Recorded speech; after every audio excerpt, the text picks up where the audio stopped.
Barrister Andalib Rahman পার্থবার যে সংসদের যে ভূমিকা ছিল সেটা আজও প্রশংসনীয়।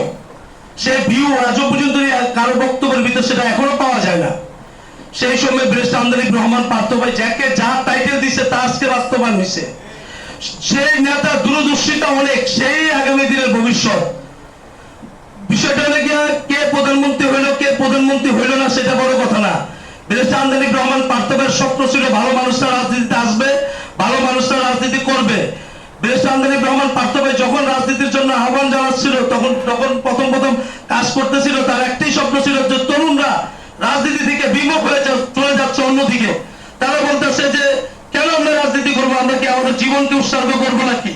কিন্তু দেখেন ব্যারিস্টার আন্দালিব রহমান পার্থ ভাই সেই চেষ্টায় আজকে সেই তরুণ প্রজন্মই গুলাম খুনি হাসিনার মতো স্বৈরাচারকে পতন ঘটাইছে।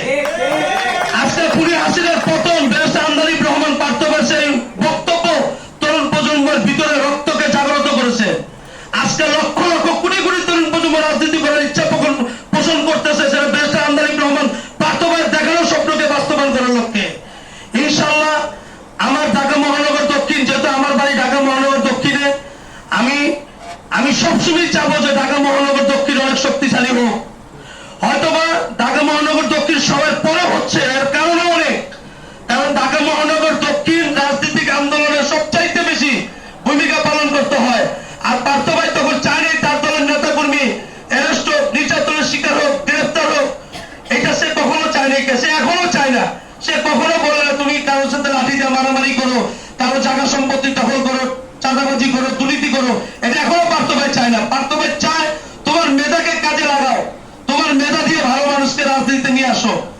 তো ইনশাআল্লাহ আপনাদেরকে অসংখ্য ধন্যবাদ জানাই। ব্যারিস্টার আন্দালিব রহমান পার্থবার পক্ষ থেকে রাজনীতির শুভেচ্ছা, এবং আমরা ঐক্যবদ্ধভাবে ইনশাআল্লাহ ঢাকা মহানগর দক্ষিণকে